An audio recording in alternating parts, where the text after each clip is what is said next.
करके यहाँ बैठे हुए हैं बनते शिलानंद जी माथुर।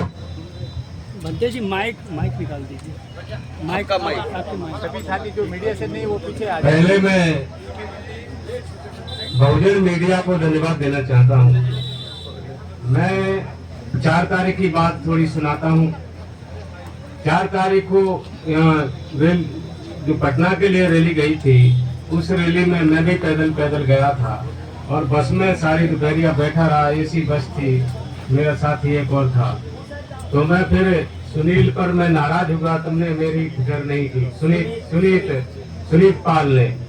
तो फिर शाम हुई तो प्रज्ञाशील का मेरे पे फोन किया कि ये के राहुल और ये बिनाचार्य मेरे को दबा रहे हैं। तो मेरे को रहा नहीं गया, मैंने लामा जी से कहा, मैंने कहा अभी मेरे को भेजिए, मैं प्रज्ञाशील के साथ रहूंगा। तो लामा जी ने ये लड़का मेरे को गाड़ी चला के लेके आया। ये 4 तारीख की हकीकत थी। सुबह 5 तारीख को उन्होंने वहाँ मीटिंग की। मीटिंग करने के बाद पूजा वंदना यहाँ होती है, वो पूजा वंदना उधर कर रहे थे। मैंने उनको कहा, मैंने कहा पूजा वंदना इधर उधर नहीं होगी, जहाँ होगी यहाँ जहाँ रोजाना होती है। फिर यहाँ माइक आया।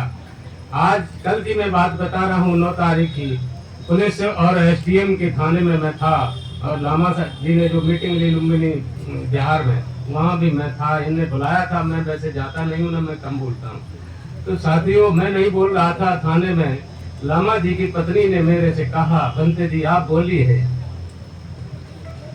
तो मैं भावुक था, मैं हाथ जोड़ करके खड़ा हुआ।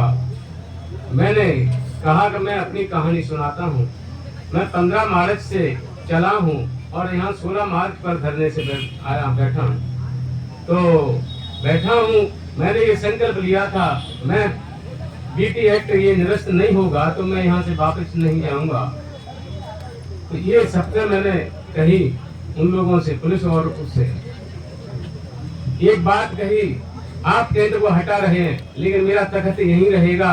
मैं कहाँ जाऊंगा, मैं किसी घर का खाना नहीं लेता हूँ, किसी घर नहीं जाता हूँ। और मैं आप बिहार की बात करते हो तो मैं किसी बिहार में नहीं जाता हूँ, मेरा तख्त यहीं रहेगा, तुम्हें जो करना है सो कर लेना। तो इतना संकल्प मैंने लिया था और लेकर के मैं लामा जी को एक दिन रोते हुए देखा। मैंने कहा, लामा जी धैर्य रखिए, जीत होगी और हम मेरी अस्थि भी जाए यहाँ से, मैं जा नहीं सकता हूँ, मरकर ही जा सकता हूँ जब तक बीटी एक्ट निरस्त नहीं हुआ। हमारे बाबा साहब का जो संविधान है इस बिहार जिले में ये लागू नहीं है। ये बड़े अफसोस की बात है, यहाँ जितनी सरकारें आई ये सब भ्रष्ट और निकम्मी ही आई, इन्होंने यहाँ संविधान को लागू नहीं किया। मैं ज्यादा न कहता हूँ क्योंकि यहाँ बैठे हुए हैं बहुत से लोग, ये जीत करके ही मैं जाऊंगा। तो साथियों, मैं अपनी वाणी को यहाँ विराम देता हूँ। आप बराबर धरने पर आते हैं, सामने बना के लाते हैं और वही लोग बाबा साहब जो हमारा सोशल मीडिया का चैनल है उस पर बराबर अधिक से अधिक समय देकर पूरा अपडेट लेते हैं। बनते चंद्र कीर्ति जी। सभी देशवासियों को सर्वप्रथम तथागत गौतम बुद्ध की जयंती की ढेर सारी मंगल कामनाएं। और जैसे कि आपने देखा, बहुत सारा जगह जगह एक प्रकार का भ्रम फैलाया गया और कल इसी धरने स्थल पर जो हम लोगों ने कुछ वीडियो देखे थे कि ये धरना बेच दिया गया है, ये धरना निरस्त कर दिया गया है और भाग गए हैं। और कई सारी तमाम बातें लोगों तक गई और बहुत सारे लोगों ने हमें फोन करके भी पूछा सुबह से कि ये धरना क्या निरस्त कर दिया गया। लेकिन हम लगातार 2 महीने से लोगों को बता रहे थे, माननीय लामा जी, भंते प्रज्ञाशील जी और जितने भी यहाँ पर सीनियर भिक्खुगण बैठे हुए हैं, जगदीश पाटिल जी हैं, भीमराव अम्बेडकर जी भी बीच में आकर गए, भीम आर्मी के और तमाम जितने भी है, सुनीत पाल बनते जी जो खाना नहीं खाए, ये बनते जी, तमाम सभी लोग जो लोग यहाँ पर धरना स्थल पर बैठे हुए हैं। हमने पहले से लगातार रोज ये बात कही थी कि ये धरना तभी ये निरस्त होगा जब तक महाबोधि, महाविहार और बीटी एक्ट रद्द नहीं हो जाता। लेकिन वर्तमान में देश की हालात ऐसे बनते जा रहे हैं क्योंकि देश से बढ़कर कुछ नहीं होता।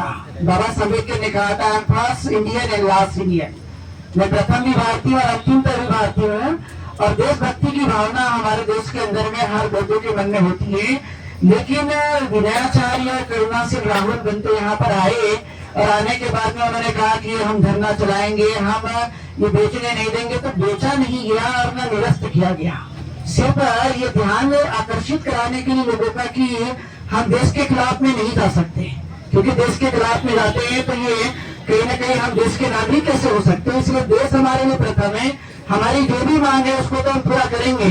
लेकिन आपके कई सोशल मीडिया के माध्यम से रात में वीडियो बना करके ये जगह जगह भेजा जाता है। मैंने विनयाचार्य को लगातार समझाया कि आप धरना स्थल पे बैठते कम है, लेकिन आप सोशल मीडिया में फेसबुक में वीडियो आप रोज बनाते हैं, लोगों तक पहुंचाते हैं। जब मैं यहाँ पे 2 महीने से लगातार आ रहा हूँ, आप मेरे सामने तो कभी नहीं बैठे, लेकिन आप फेसबुक और व्हाट्सएप के माध्यम से, सोशल मीडिया के माध्यम से, यूट्यूब के माध्यम से लोगों तक आप मैसेज पहुंचाते हो। हकीकत कितना है, तो यही बात है, जरूरी है कई सोशल मीडिया के लोग, यूट्यूब के लोग भ्रम फैलाने की कोशिश करें कि धरना समाप्त हो गया। तो मैं आप सब जितने भी यहाँ पर सुन रहे सोशल मीडिया के जितने बंधुओं के माध्यम से, मैं तमाम उपासक उपासिका बौद्ध भिक्षुनियों से मैं यही अपील करना चाहूंगा कि 12 तारीख को जो बुद्ध जयंती का आयोजन यहाँ पर किया गया, उसके तैयारियों के लिए ये यहाँ पर जयंती मनाई जा रही है और हर एक आदमी को यहाँ पर आमंत्रित किया गया लगातार 2 महीने से। तो ये धरना कैसे समाप्त हो सकता है, इसकी संभावना नहीं है। दूसरा महत्वपूर्ण बात है कि यहाँ पे कहा गया कि दान यहाँ पर लिया जाता है, लेकिन आप देखेंगे कि फेसबुक व्हाट्सएप से आपने QR कोड जारी किया, वो दान आने के बाद में मैं पूछूंगा कि यहाँ पर आपने कितना पैसे लगाए धरना स्थल पे, क्या है आपने यहाँ पर दिया है, क्या मदद की है, तो आप आएंगे नगण्य है, कुछ भी नहीं है। लेकिन हमारे देश के अंदर में सोशल मीडिया के माध्यम से, यूट्यूब के माध्यम से लोग जितना सुन लेते हैं उसी पे बिलीव करते हैं, इसलिए भ्रम से बचे। विनयाचार्य सामने रहे, मैंने उसको दीक्षा दी और इसके बाद यदि वो सही नहीं पाया गया तो उसका चीवर उतारने का काम भी मैं करूंगा। मैं आप लोगों को डिक्लेयर करता हूँ, मैंने समझाया बहुत बार अम्बेडकर जी, मैंने बहुत बार समझाया चंद्रकांत राजू जी, आप मैंने उनको समझा दिया है। लेकिन इसके बाद यदि वो इस तरह के दंगे फसाद करेगा तो उसका चीवर भी उतारने की मैं जिम्मेदारी लेता हूँ, क्योंकि ऐसे भ्रम से समाज को गलत दिशा में मोड़कर ले जाना ये बहुत बड़ा पाप है, साधारण पाप नहीं है, बहुत बड़ा पाप है। और इसलिए हम चाहते हैं कि ये धरना आंदोलन की जो गरिमा है उसको बराबर रखने की कोशिश करना जरूरी है। लेकिन देश के लिए हम लोग जो जीते हैं उसके प्रशासनिक या शासन की तरफ से जो भी आता है तो उनको समझाना भी जरूरी होता है। आप बहुत कठोर नहीं बन सकते, हमारा गम्भैया में सिखाता है कि हम कठोर नहीं है, मध्यम मार्ग को मानने वाले लोग हैं। और इसलिए जितना भी भ्रम भारत के अंदर में फैलाया गया, बेचा गया, अकेला आदमी कभी भी धरने को नहीं बेच सकता। आप देखेंगे पुराने आप धरने की तुलना इस धरने से मत कीजिए, पुराना जो पीछे चले गया होगा हम उसकी बात नहीं करते। लेकिन आज वर्तमान में ये आंदोलन जन आंदोलन बन चुका है। कितने सारे लोग पैदल चलकर आए हैं, यहाँ पे बनते आना व्यक्ति पैदल चलकर आए हो सांची से। सोचिए एक लड़का मैंने देखा वो हापुड़ से साइकिल चलाकर यहाँ पहुंचा है। कितने सारे लोग जगह जगह से यहाँ पर धरना स्थल पर आ रहे हैं। ये धरना निरस्त किया गया है और निरस्त तभी किया जाएगा जब तक हमारी मांग बेटी एक रद्द नहीं होगा, जब तक महाबोधि महाविहार मुक्त नहीं होगा तब तक ये धरना निरस्त होने वाला नहीं है। इसलिए प्यारे उपासक उपासिका बौद्ध भिक्षु, आप लोग जहाँ जहाँ से भी सुन रहे हो, कल भी आइए, इसके बाद भी लगातार आइए, ये धरना समाप्त नहीं किया गया है। इस भ्रम से बचें। और जितने भी हमारे यूट्यूब के साथी है, सोशल मीडिया के साथी, आप ही यूट्यूब चैनल में आप अपने उस रेंज को बढ़ाने के लिए काम मत कीजिए।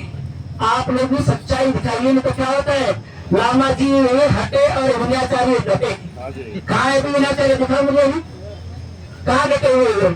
मैं तो 2 महीने से आ रहा हूँ, एक भी दिन दिखाई नहीं दिया मुझे। आता है वीडियो खींचता है, बीच में वो प्रेस कॉन्फ्रेंस कर अपने 2-4 लोगों के साथ कर लेता और भाग जाता है। इसको धरना आंदोलन में सहभागिता कहते हैं? नहीं, आप अपना खून तन मन धन से समर्पित होकर के इस आंदोलन को बढ़ाते हैं तो मानेंगे कि आपने कुछ सहयोग किया, वरना आप सिर्फ हवाई बातें करके लोगों को गुमराह करने का काम करते हैं। इसलिए आप गुमराह से बचें, सावधान हो जाइए, क्योंकि भारत के अंदर में ऐसे ही गुमराह करके बहुजन मूवमेंट को बहुत बार कमजोर किया गया है।